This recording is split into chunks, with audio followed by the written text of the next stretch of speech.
Hello friends, welcome to my class. करते हैं शुरू chapter 14 electric currents and its effects के साथ। आज की क्लास में बहुत सारा इलेक्ट्रिशियन वर्क होने वाला है और आपको अपने घर के इलेक्ट्रिशियन याद आएंगे।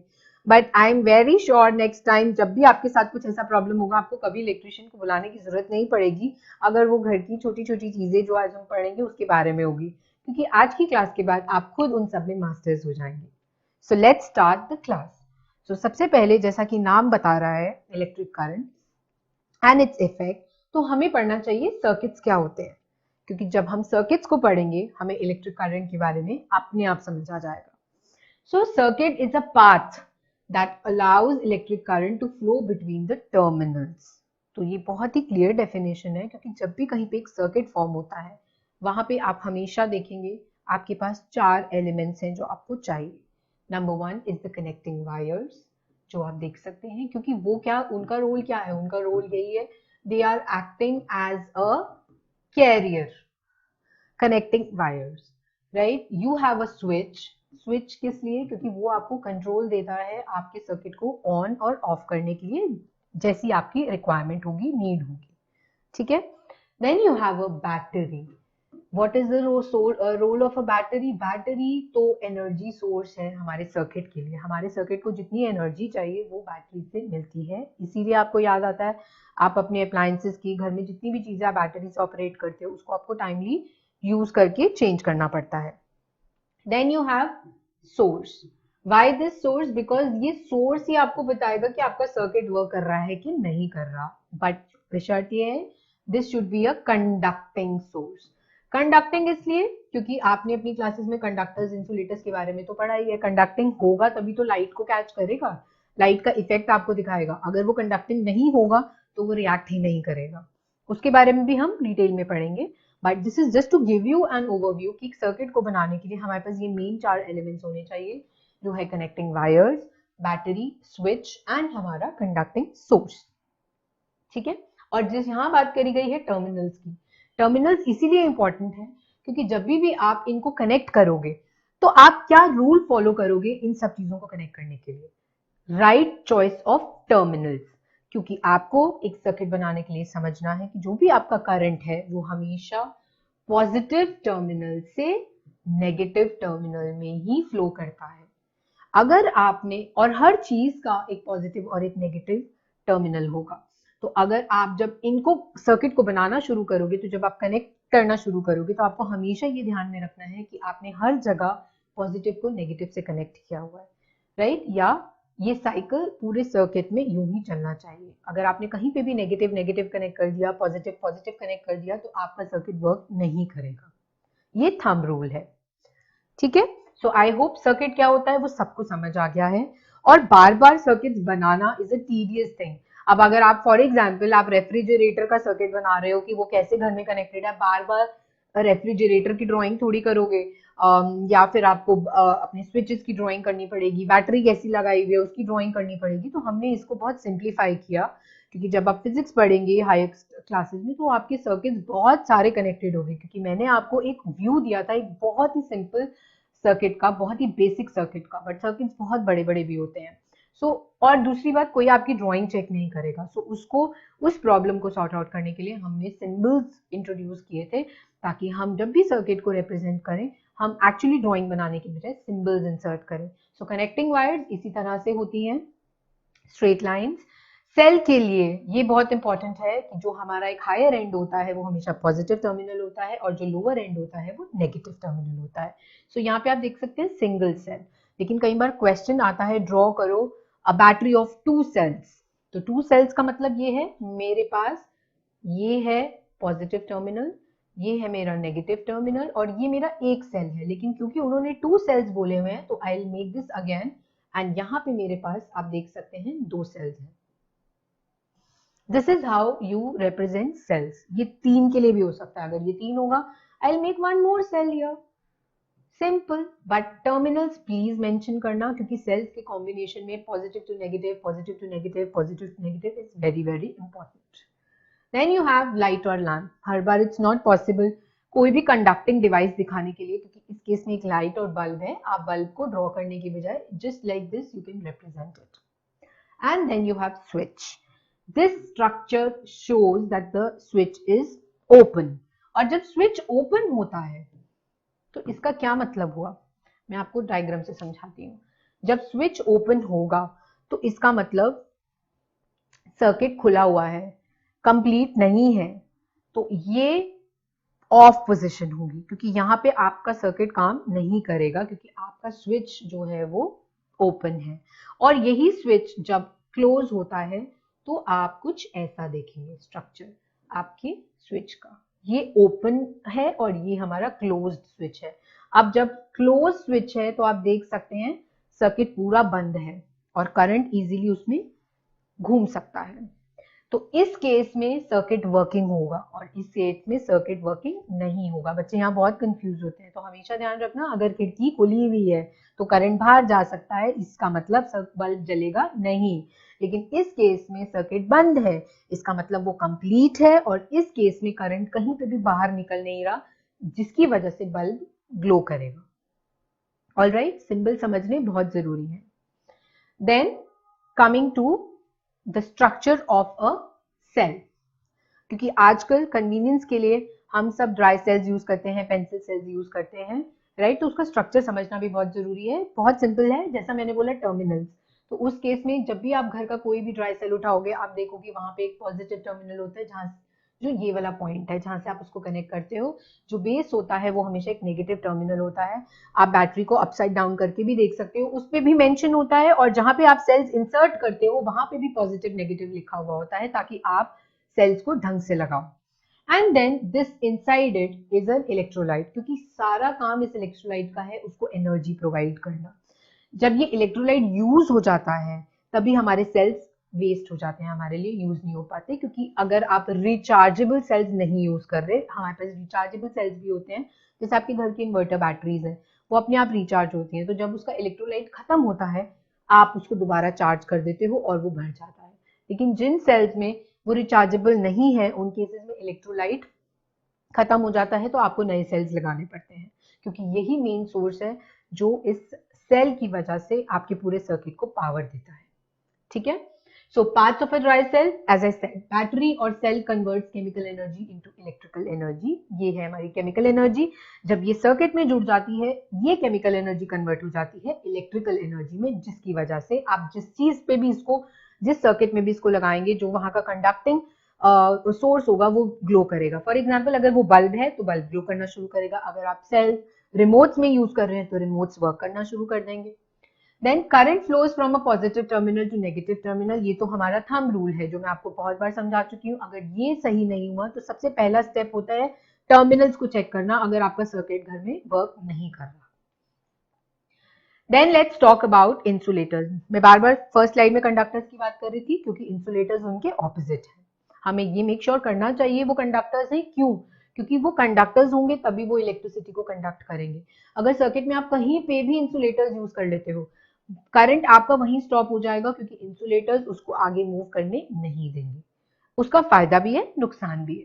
सर्किट्स में आप उसको कभी यूज नहीं करोगे क्योंकि आपका करंट फ्लो नहीं होगा. लेकिन एवरीडे लाइफ में जहां आपको करंट से खुद को बचाना है, आप इंसुलेटर्स का यूज करते हो, क्योंकि they do not allow the electric current to pass through them. आपने कभी भी वायर्स देखी हैं तो आप देखते हो वायर्स के जो अंदर का हिस्सा होता है वो तो कंडक्टिंग होता है, क्योंकि वही आपके करंट को फ्लो कर रहा है, जैसे कि कॉपर. तो वायर अंदर से हमेशा कॉपर्स की होती है, लेकिन बाहर से you will always see there is a rubber insulator. Why this rubber insulator? क्योंकि आप उसको पकड़ो तो वो करंट आपकी बॉडी में ना आ जाए. सो आप जब भी उसको होल्ड करते हो तो you have the rubber body जो एक इंसुलेटर है, जो आपको इस डायरेक्ट करंट से बचाती है. सो साइंस का लॉजिक राइट जगह पे राइट टाइम पे लगाना जरूरी है, हर चीज को उसके हिसाब से यूज करना. I talk about the switches. Switches के अंदर जो हो रहा है वो सारा कंडक्टर्स का यूज है, लेकिन स्विचेस के बाहर जो हो रहा है वो सारा इंसुलेटर्स का यूज है, क्योंकि आपके लिए बाहर की साइड एक्सपोज्ड है. छोटे बच्चों को हमेशा बोला जाता है ना, जिनके घर में छोटे बच्चे हैं वो क्या करते हैं, सॉकेट में टेप लगा देते हैं, क्योंकि बच्चों की फिंगर्स इतनी छोटी होती हैं, उसको डायरेक्टली पुट करते हैं. और हमारी बॉडी खुद एक कंडक्टर है, तो अगर बच्चों ने गलती से उसको अपनी फिंगर को इन स्विच होल्स में डाल दिया, करंट डायरेक्टली आएगा and the child will die. तो इसीलिए पेरेंट्स सेफ्टी पर्पस से या तो इनको ब्लॉक कर देते हैं टेप्स के साथ या फिर इनमें सॉकेट लगा देते हैं ताकि बच्चे इसको ना छेड़ सकें। ऐसे स्विचेस जो ब्रॉड स्विचेस होते हैं, कभी भी आपने उसको हटा के देखा है, आप उसको यहाँ से पकड़ते हैं क्योंकि ये वाला जो कवरिंग है again it's a rubber insulator, लेकिन इनसाइड जो भी पार्ट आप स्विचेस के अंदर डाल रहे हैं आपने कभी उसको देखा है, it is a conducting material क्योंकि वो करंट को कैच करता है। Then we talk about wood. बहुत बार ऐसा होता है, आई डोंट नो, आपने कभी अपने आसपास देखा होगा, आपके घर में अगर किसी को करंट लगता है उसको सबसे पहले लकड़ पकड़ाई जाती है, राइट? या कभी भी कोई गीला स्विच है जहां पे आपको लगता है कि करंट लगने के चांसेस हैं, आप हमेशा लकड़ की चीज से उसको बंद करते हैं स्विच को। क्यों करते हैं? बिकॉज इट्स एन इंसुलेटर, इसमें से करंट कभी भी पास नहीं होगा। रबर स्लिपर्स का पहनना, हमेशा बोलते हैं वॉशरूम में जाओ स्विचेस को हाथ लगाओ, गीजर को हाथ लगाओ, आपने हमेशा रबर स्लिपर्स पहने होने चाहिए। क्यों होने चाहिए? बिकॉज रबर, जैसा हमने बोला, एक इंसुलेटर है, वो आपकी बॉडी को करंट से बचाएगा। ठीक है, सो इंसुलेटर्स और कंडक्टर्स का रोल क्लियर है, राइट? तो कंडक्टर्स के और एग्जांपल्स देखते हैं क्योंकि वो आपके घर में सारे यूटेंसिल्स में यूज होते हैं, राइट? बट अगेन इंसुलेटर्स का भी लॉजिक आएगा यहाँ पे। जो पार्ट आप हीट करते हैं या जो पार्ट आप यूज करते हैं अपने फूड को कुक करने के लिए, वहां पे आपके पास कंडक्टर होगा, लेकिन जिस पार्ट से आप होल्ड करते हैं, जो उसके हैंडल्स हैं, वो कभी भी कंडक्टिंग मटेरियल्स के नहीं होते, वो हमेशा इंसुलेटिंग मटेरियल्स के होते हैं। It can be a plastic या depending upon which type of plastic, ताकि आप उसको होल्ड करते टाइम आपकी हैंड्स बर्न ना हो, right? You have the medals. Medals जब पहनाए जाते हैं, दिया जाता है, तो you always use a conducting material, though silver is a conducting material, हाँ, बट इट्स जस्ट इट्स, इसमें कोई साइंटिफिक टर्म नहीं है, बट यस उसका यूज किया जाता है। आप कहाँ कहाँ यूज करते हो?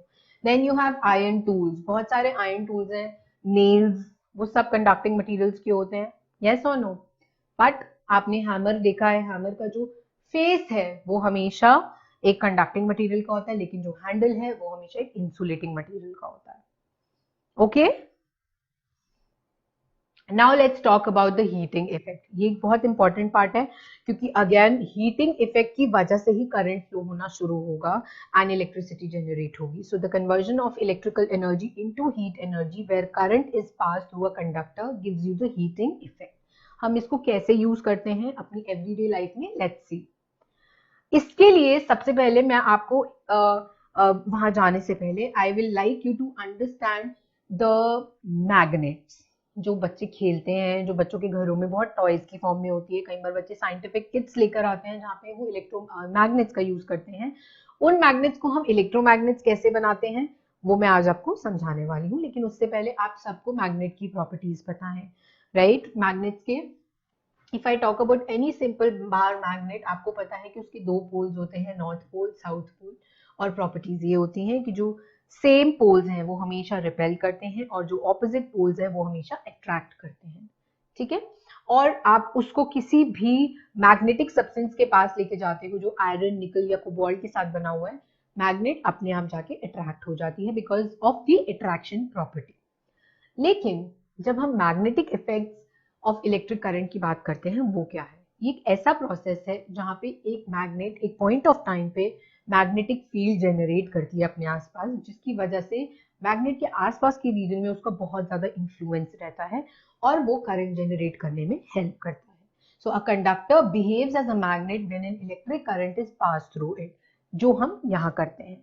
जब भी आप किसी मैग्नेट के ऊपर कॉइल ऑफ वायर्स को लपेट दोगे, क्योंकि कॉइल ऑफ वायर्स कंडक्टिंग है, उसका जो नेचर है वो क्या है? कंडक्टिंग, और आप करंट पास करोगे एक सर्किट बना के, उसका रिजल्ट क्या होगा? इसके चारों तरफ मैग्नेटिक फील्ड लाइंस आ जाएंगी जो हमारे को करंट प्रोडक्शन में हेल्प करती हैं। और उसका नेचर कैसा होता है आप देख सकते हैं, इन एंड आउट।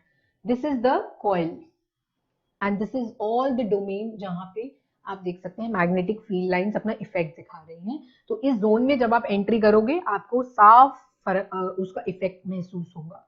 तो याद रखने के लिए हमेशा याद रखना चाहिए, जब करंट क्लॉकवाइज होता है, जहां पे भी करंट क्लॉकवाइज मूव कर रहा होगा, you understand what is clockwise? This way, घड़ी की तरह, वहां पे हमेशा साउथ पोल होता है। ये डिफाइन करने के लिए कि आप कैसे पोल्स को समझेंगे, क्योंकि हमारे लिए तो वो बार मैग्नेट है, मुझे पता ही नहीं है कि बार मैग्नेट में नॉर्थ पोल कौन सा है, साउथ पोल कौन सा है। तो जब वहां पे आप फील्ड लाइंस देखते हो, जैसा कि यहाँ पे हो रहा है, जब भी हम करंट पास करेंगे तो कुछ ऐसी फील्ड लाइंस आएंगी। अगर मुझे यहाँ ढूंढना है कि मेरा पोल कौन सा है, तो मैं ऑब्जर्व करूंगी कि मेरे पास कौन सी टाइप ऑफ डायरेक्शन का फ्लो क्या है। अगर वो क्लॉकवाइज है तो वो साउथ पोल होगा, और अगर वो एंटी क्लॉकवाइज होगा तो वो मेरा नॉर्थ पोल होगा।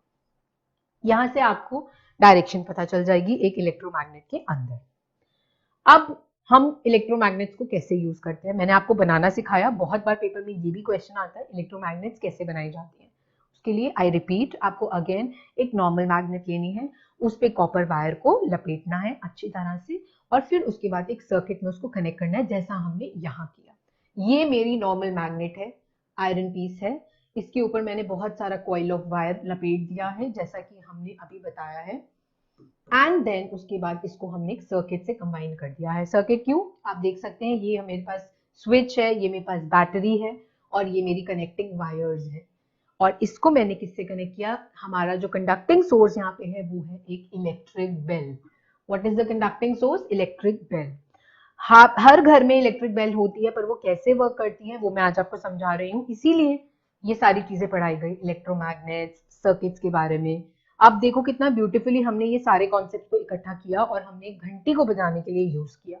जब आप घर में अपनी नॉर्मल घंटी बजाते हैं तो आप सबसे पहली चीज क्या करते हैं, कुछ भी नहीं करते हो, सिर्फ जाके घंटी का बटन दबाते हो, यही करते हो।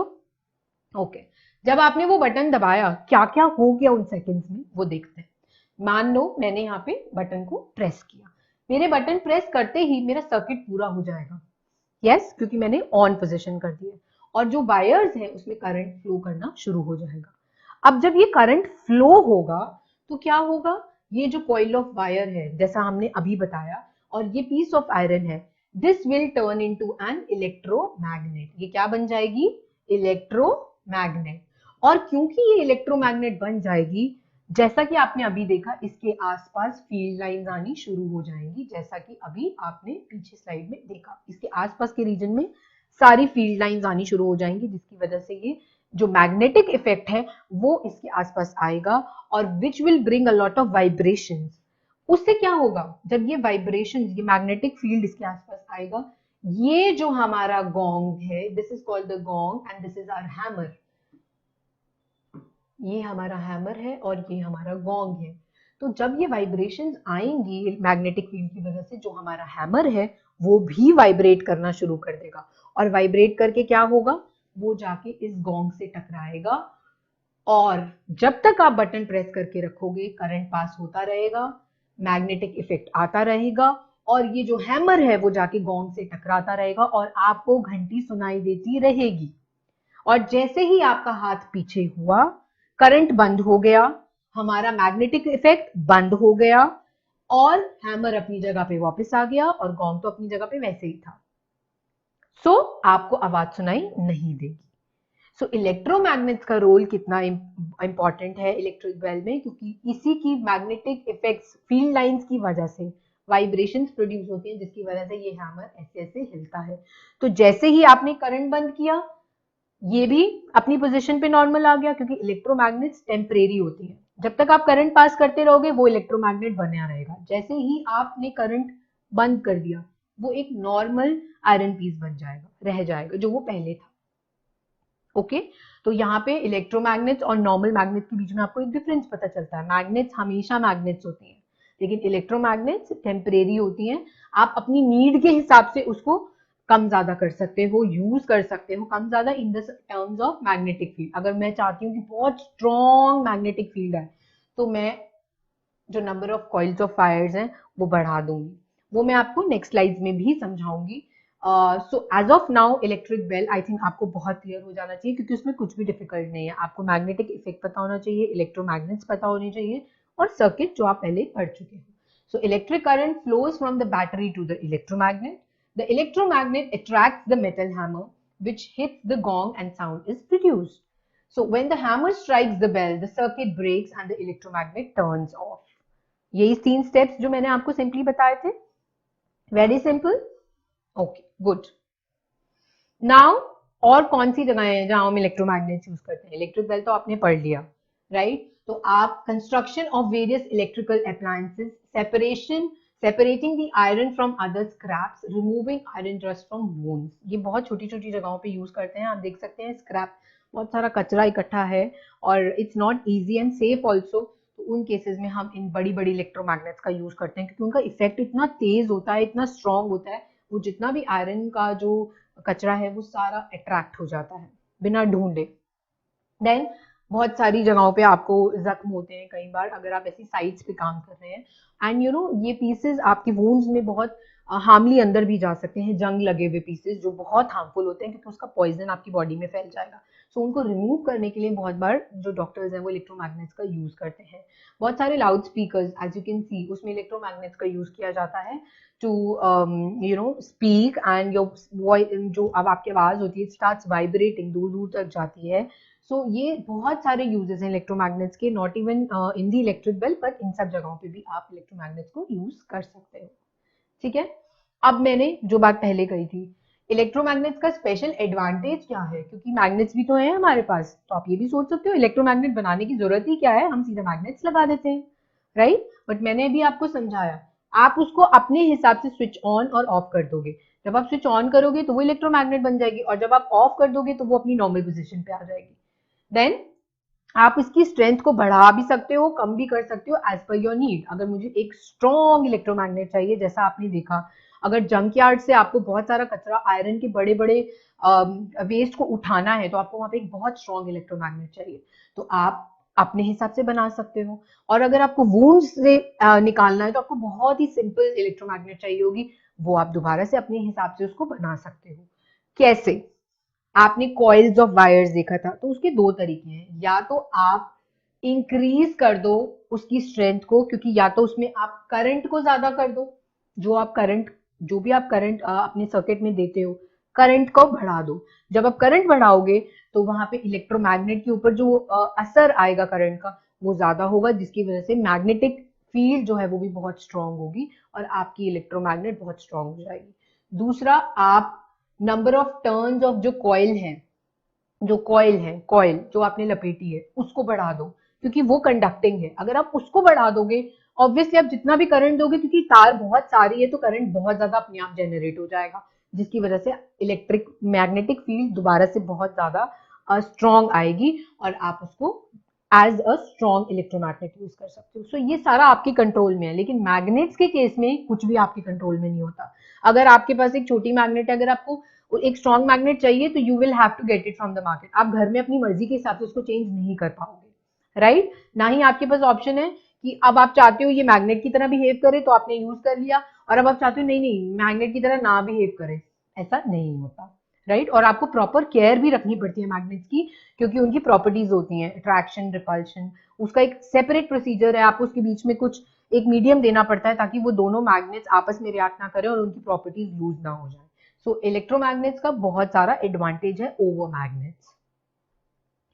Then you can see it is made by using an electric current, जो मैं आपको पहले भी बता चुकी हूँ। So this is one of the properties of electromagnets. अगर आपको बनाना है, यहाँ पे आप देख सकते हो instead of an iron bar मैंने एक नॉर्मल नेल भी यूज किया है, तो दिस इज अनदर। आप घर में इसको बहुत इजीली बना सकते हो। अगर आपके पास घर में कोई भी आयरन का पीस नहीं है, आप नेल यूज कर सकते हो और उस पर बहुत सारी इंसुलेटेड वायर, कॉपर वायर लपेट सकते हो। देन उसको एक बैटरी के साथ कनेक्ट करो और जब आप करंट ऑन करोगे थोड़ी देर बाद you will see magnetic effects आ गए और आपकी इलेक्ट्रोमैग्नेट रेडी है। ये क्वेश्चन पेपर में बहुत बार आता है, how can write an activity to show how are you making an electromagnet. So बच्चे बहुत बार कंफ्यूज हो जाते हैं, वो इलेक्ट्रिक बेल के बारे में लिखाते हैं, जो नहीं लिखना है। इलेक्ट्रिक बेल उसका एक एप्लीकेशन है, बट उसको कैसे बनाना है वो ये है, ठीक है। ओके, अब बात करेंगे बहुत ही इंपॉर्टेंट डिवाइस की। सब बहुत नॉर्मल लैंग्वेज में बोलते हैं, तुम्हारा फ्यूज उड़ गया है, राइट। जब आप बहुत ज्यादा ब्लैंक हो जाते हो तो आपको भी ये चीजें टर्म्स बोली जाती है, बट ये लॉजिक क्यों आता है, क्योंकि जैसा हमने सर्किट्स के बारे में पढ़ा, सर्किट के बीच में एक ऐसा डिवाइस भी लगाया जाता है जिसको हम फ्यूज बोलते हैं। ये एक सेफ्टी डिवाइस है that protects electrical devices from excess current. लेकिन ये एक सेफ्टी डिवाइस क्यों है? फ्यूज ऐसा क्या काम कर रहा है, किसको बचा रहा है? अब मैं आपको सर्किट के पास लेके जाती हूँ, फिर मैं बात करूंगी क्या। मैं एक नॉर्मल सर्किट बनाती हूँ जो आप पढ़ चुके हैं अभी तक। फॉर एग्जाम्पल ये मेरा बल्ब था, देन मैंने इसको कनेक्ट किया एक बैटरी के साथ, and here this is my switch. So this is my circuit and it's a closed circuit. आप देख सकते हैं. तो मैंने अभी आपको एक बहुत सिंपल तरीके से एक सर्किट बना के दिखाया है. ओके. सो अब आपको जब इस सर्किट में मान लो जब पीछे से पावर बैटरी की है, बहुत ज्यादा करंट आ गया, ऐसी बहुत बार हमारे सबके घरों में होता है कि क्योंकि ये हमारे कंट्रोल में नहीं है, पावर जो है वो पीछे से आती है. तो जब कई बार ऐसा होता है आपके घर की लाइट्स फ्लिकर होनी शुरू हो जाती हैं, कट लगनी शुरू हो जाते हैं, अपने आप बंद हो रहे हैं, चालू हो रहे हैं, बहुत लाइट्स तो बहुत ज्यादा फ्लिकर होती है, तो आपको एक आइडिया, ओ माय गॉड पीछे से कुछ प्रॉब्लम हो रहा है, या तो करंट बहुत ज्यादा आ रहा है या बहुत कम हो रहा है. बहुत कम होता है तो लाइट्स बहुत डिम होती रहती है, लेकिन कई बार बहुत स्ट्रॉन्ग ब्राइटली जलती बुझती रहती हैं, तो उसका मतलब ये है कि पीछे से करंट बहुत तेज आ रहा है. अब जब करंट पीछे से बहुत तेज आएगा, आपके कंट्रोल में नहीं होगा. एट टाइम्स क्या होता है, ये जो वायर्स हैं जिनसे हमने इनको जोड़ा हुआ है, हमारी कनेक्टिंग वायर्स, वो उस करंट को झेल नहीं पाती. और अगर कुछ पॉइंट पे आपने बहुत ही अच्छी वायर्स यूज की हुई है, उन्होंने फॉर एग्जाम्पल उस करंट को पास होने भी दिया, तो वो कहाँ जाएंगी, आपके कंडक्टिव डिवाइस जो एक बल्ब है इस केस में. आपके घर में वो आपका एसी भी हो सकता है, आपके घर में वो आपका टेलीविजन भी हो सकता है, रेफ्रिजरेटर भी हो सकता है, गीजर भी हो सकता है, क्योंकि सब चीजें आपके सर्किट से चलती है. तो जो भी यहाँ पे कंडक्टिंग मटेरियल होगा वो एक्सेस करंट उस मटेरियल में चला जाएगा. लेकिन उस मटेरियल की भी तो कोई रेंज होती है. आप जब ट्यूबलाइट्स खरीदते हो, आप जब भी कोई भी इलेक्ट्रिकल अप्लायंस खरीदते हो, उसकी एक पावर रेटिंग होती है कि ये इतने वॉट का है, इतनी इसको बिजली चाहिए होगी. उन सबकी स्पेसिफिकेशन होती है जिसके हिसाब से आप उसको यूज करते हो. अगर आप जरूरत से ज्यादा उसे करंट दे दोगे, वो भी उसके लिए अच्छा नहीं है, और जरूरत से जितना चाहिए उससे कम दोगे, वो भी उसके लिए अच्छा नहीं है. दोनों केसेस में आपका अप्लायंस फिनिश ऑफ हो सकता है, खराब हो सकता है.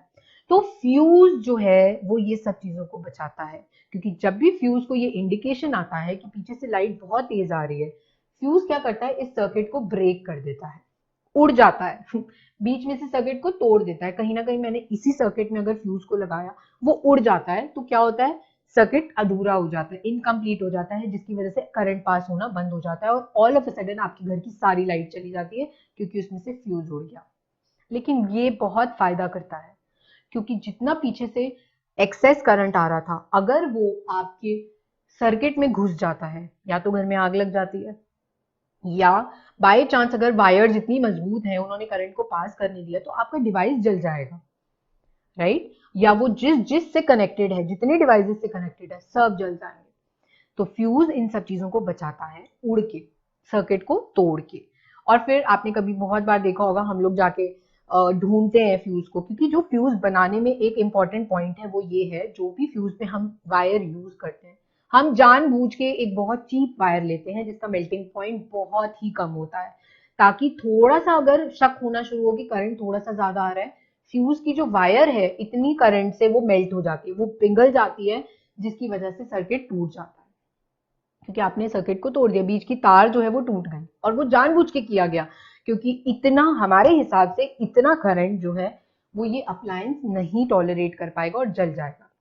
तो पूरे घर की सेफ्टी के लिए, ताकि सारे अप्लायंसेस खराब ना हो, जले ना, आग ना लगे, आप फ्यूज घर में अपने सर्किट में इंसर्ट करते हो, राइट. और उसका सबसे इंपॉर्टेंट लॉजिक है the wire that you choose. आप जानबूझ के फ्यूज वायर को बहुत चीप क्वालिटी का बनाते हो, जिसका मेल्टिंग पॉइंट बहुत कम होता है.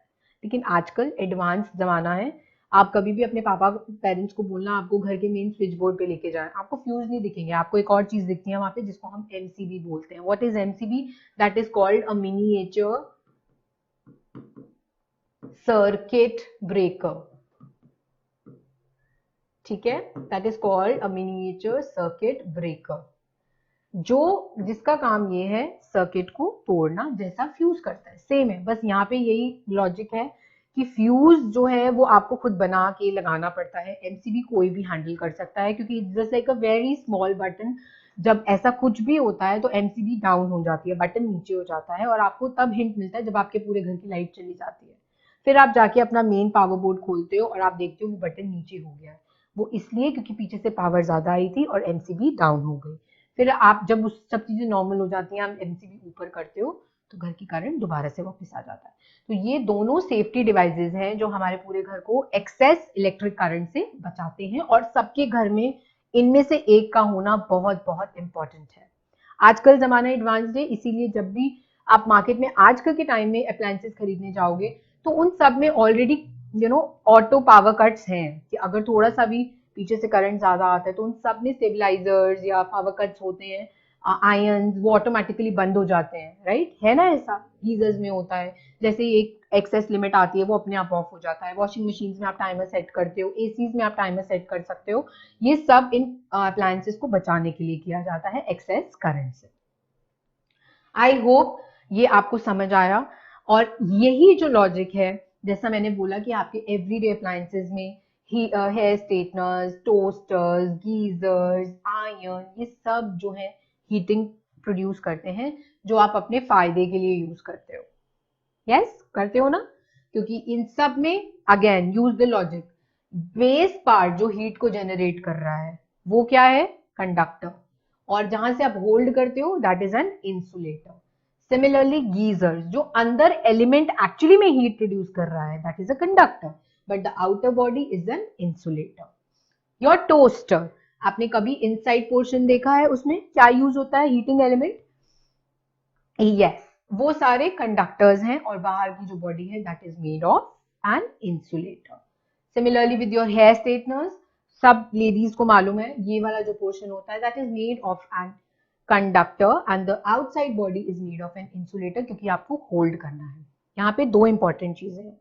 जब हम इन सब के हीटिंग एलिमेंट्स की बात करते हैं, जो भी स्ट्रक्चर इनके हीटिंग एलिमेंट्स को बनाता है उसको हम बोलते हैं नाइक्रोम। तो पेपर में बहुत बार ये क्वेश्चन आता है कि इनका हीटिंग एलिमेंट किससे बना होता है? Nichrome, right? लेकिन जब हम बल्ब की बात करते हैं, प्लीज मेक श्योर बल्ब का जो भी हीटिंग एलिमेंट है that is made of tungsten. ये आपको बहुत अच्छी तरह से पता होना चाहिए। बल्ब के अंदर फिलामेंट जिसको बोलते हैं, मैं आपको बल्ब का स्ट्रक्चर दोबारा से बनाकर भी दिखाती हूँ। जो नॉर्मली आप बल्ब बनाते हैं इट इज लाइक दिस, और उसके बीच में एक फिलामेंट होता है। ये जो फिलामेंट है ये टंगस्टन से बना होता है, एंड ये इसलिए होता है क्योंकि it can withstand a very high temperature. Similarly in सब की डिपेंडिंग ऑन द नीड कि कितना तेज गर्म करना है, नाइक्रोम यूज किया जाता है, क्योंकि अगेन उसका भी मेल्टिंग पॉइंट बहुत हाई होता है, वो इतनी इजीली बर्न आउट नहीं होते। आपने बल्ब को कभी टच करके देखा है तो आपको पता चलता है ना कि जब भी बल्ब ऑन होता है उसके बाद आप उसको पकड़ नहीं सकते क्योंकि वो बहुत गर्म हो जाता है, राइट? वो इसीलिए होता है टंगस्टन की वजह से। Okay, so it is the tungsten which is creating electrical effect. उसके साथ साथ हीटिंग इफेक्ट भी होता है जिसकी वजह से बल्ब को पकड़ते टाइम बहुत गर्म लगता है, और ये सब इन एलिमेंट्स में भी होता है। सो इनको प्रिक्योर करने के लिए आपको उनकी हीटिंग एलिमेंट्स पता होने चाहिए। जब भी ये चीजें खराब होती हैं, आप अगर जाते भी हैं इनको ठीक कराने के लिए, तो वो हमेशा यही बोलते हैं आपको कि इनका एलिमेंट चेंज करना पड़ेगा। हो सकता है वो over the period of time खराब हो गया है, राइट? सो आपको ये पता होना चाहिए ये कौन कौन से एलिमेंट्स जो हैं इनमें यूज किए जाते हैं, मेटल्स यूज किए जाते हैं जिनकी वजह से ये हीटिंग इफेक्ट प्रोड्यूस होता है। सो गाइज, आई थिंक आज की क्लास में हमने हीटिंग इफेक्ट के बारे में पढ़ा, हमने इलेक्ट्रिक बेल के बारे में पढ़ा, इलेक्ट्रोमैग्नेट्स के बारे में पढ़ा, इलेक्ट्रिक सर्किट्स के बारे में पढ़ा। अब आप घर की जितनी ये सब चीजें हैं उनको बहुत इजीली गेज कर सकते हो और ये बता सकते हो कि वो किस स्टेट ऑफ माइंड में है। कई बार वो ढंग से काम नहीं करती तो एटलीस्ट आप बहुत इजीली ये चेक कर सकते हो कि प्रॉब्लम क्या है। सो आई होप आज की क्लास आपको बहुत इंटरेस्टिंग लगी, आपने एंजॉय किया और हर पार्ट आपको बहुत अच्छे से समझ आया। So till then, bye bye.